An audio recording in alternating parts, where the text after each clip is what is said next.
నాగర్ కర్నూలు జిల్లా కల్వకుర్తి వ్యవసాయ డివిజన్ కార్యాలయం ముందు తర్నికల్ రైతులు ధర్నాకు దిగారు. ఏఈఓ నెల రోజులకు పైగా లేక అనేక ఇబ్బందులు ఎదుర్కొంటున్నామని మండిపడ్డారు. 7 క్వింటాల నిబంధనతో పత్తి అమ్ముకోలేక ఇబ్బంది పడుతున్నామని నిప్పులు చెరిగారు. డిఏఓ, ఏడీఏ వచ్చి ఏఈఓను నియమించాలని డిమాండ్ చేశారు. ఏఈఓను నియమించే వరకు ధర్నా విరమించలేదని తేల్చెప్పారు. ఈ ప్రభుత్వంలో యూరియా కోసం కష్టాలు పడ్డాం, పండిన పంట అమ్ముకునేందుకు ఇబ్బంది పడుతున్నామని రైతులు ఆవేదన వ్యక్తం చేశారు.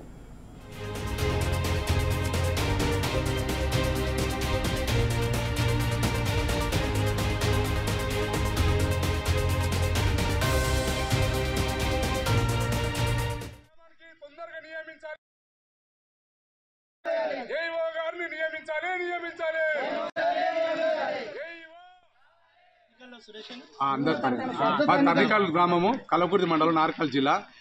మాకు ఏఈఓ గారు ఆమె సిక్కులు ఇలా దాదాపు 1.5 మంత్, నెల 15 రోజులు అవుతుంది వెళ్ళిపోయి. మా రైతులకు చాలా ఇబ్బందికరంగా ఉంది. ఇంకొకటి ఫస్ట్ ఏంటంటే 7 క్వింటాల్ అనేది గవర్నమెంట్ ప్రభుత్వం చెప్పింది. మాకు ఒక ఎకరం పొలం ఉంది, నాకు 11 క్వింటాలు పండింది. కానీ 4 క్వింటాలు ఎడబెట్టుకోవాలి, ఏం చేయాలి? మళ్ళీ తెచ్చి ఏం చేసినా నేను ఇంటికాడ పెట్టుకున్నా. దాదాపు 15-20 రోజులు అవుతుంది. అట్లాగా చాలామంది రైతులు చాలా ఆవేదనకు గురవుతారు. ఏఈఓ మేడం లేక ఏఈఓ గారిని తొందరగా నియమించాలని చెప్పేసి ఏడీ అగ్రికల్చర్ కల్వకుర్తి ఏడీ ఆఫీస్ దగ్గరికి వచ్చి ధర్నా చేస్తున్నాము.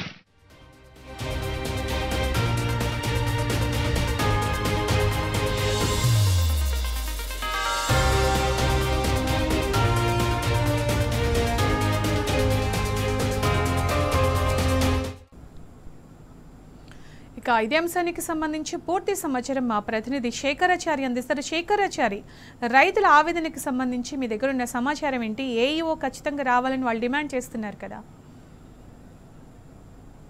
కల్వకుర్తి మండలం తర్నికల్ గ్రామంలో గత నెల రోజులకు పైగా ఏఈఓ మెటర్నిటీ లీవ్ లో వెళ్ళిందని చెప్పేసి అక్కడ వెళ్ళినప్పటికీ పూర్తి బాధ్యత గల ఏఈఓని ఎవరిని కూడా నియమించకపోవడంతో రైతులు అష్ట కష్టాలు పడుతున్నామని చెప్పేసి ఇప్పటికే ఏవో కూడా వినతి పత్రం ఇచ్చారు. తర్వాత వాళ్ళు ఎన్నోసార్లు విన్నవించుకున్నప్పటికీ ఎవరికో ఇన్ఛార్జ్ ఇచ్చామని చెప్పేసి చెప్తా ఉన్నారు. కానీ ఆ ఇన్ఛార్జ్ అక్కడికి వచ్చి పని చేయట్లేదని చెప్పేసి వాళ్ళు చివరికి విసిగి వేశారు. ఈ రోజు ఏడీఏ కార్యాలయం కల్వకుర్తిలో వాళ్ళు ఆందోళనకు దిగినటువంటి పరిస్థితి కనిపించింది. కార్యాలయం ముందు బైఠాయించి ధర్నాకు దిగినటువంటి పరిస్థితి కనిపించింది.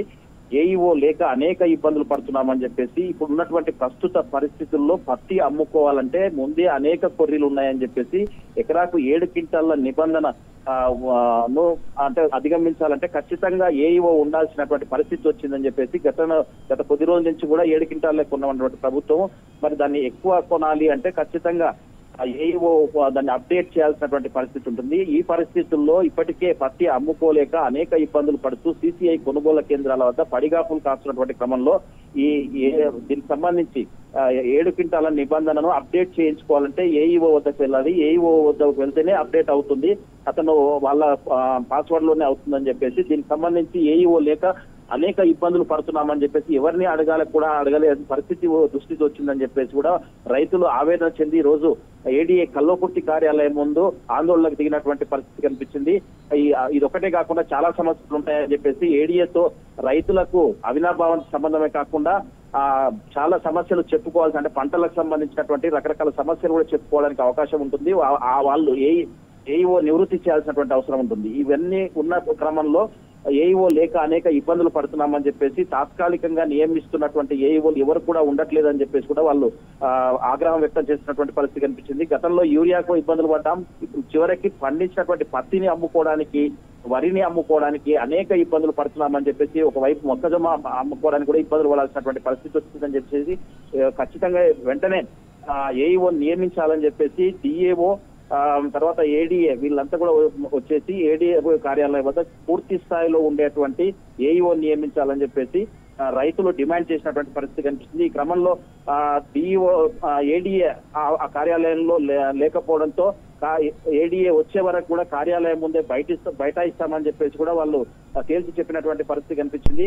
ఒక క్రమంలో తాత్కాలికంగా ఒక ఏఈఓ నియమిస్తామని చెప్పేసి ఏఈఓ చెప్పినటువంటి పరిస్థితి కనిపించింది. తాత్కాలికంగా నియమించి కొద్ది రోజుల తర్వాత వేరే పూర్తి స్థాయి ఏఈఓ నియమిస్తామని చెప్పేసి చెప్పినప్పటికీ రైతులు పూర్తి స్థాయి ఏఈఓను మాత్రం ఖచ్చితంగా నియమించాలని చెప్పేసి కూడా డిమాండ్ చేస్తున్నటువంటి పరిస్థితి కనిపించింది. ఏదేమైనప్పటికీ ఖచ్చితమైనటువంటి ఇప్పుడున్నటువంటి ఈ ప్రభుత్వంలో ఉన్నటువంటి ఏవైతే ఇబ్బందులు ఉన్నాయో అవన్నీ అధిగమించాలంటే చాలా కష్టం అవుతుంది. దానికి తోడు ఏఈఓ లేకపోవడం మరింత కష్టం అవుతుందని చెప్పేసి కూడా గతంలోనే ఏఓ కార్యాలయం వద్ద కూడా వాళ్ళు ఆందోళనకు దిగినటువంటి పరిస్థితి, ఏఓకు వినతి పత్రం ఇచ్చినటువంటి పరిస్థితి, అప్పటికి కూడా సమస్య పరిష్కారం కాకపోవడంతో ఈరోజు కల్వకుర్తి ఏడీఏ కార్యాలయం ముందు కూడా వాళ్ళు బైఠాయించి ధర్నాకు దిగినటువంటి పరిస్థితి. మొత్తంగా రైతులు ఈ కాంగ్రెస్ ప్రభుత్వంలో ఎన్నో ఇబ్బందులు పడతా ఉన్నటువంటి పరిస్థితి ఉందని చెప్పేసి, యూరియా లేక గతంలో ఇబ్బంది పడ్డాం, పంట వేసిన పంటను అమ్ముకోవడానికి ఇప్పుడు ఇబ్బంది పడతా ఉన్నాం, కనీసం గతంలో పంట నిబంధనలు అంటే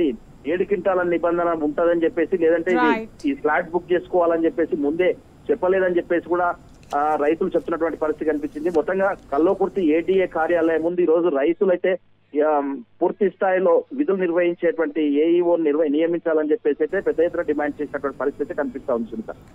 thank you Shekhar Achari, thanks for the updates.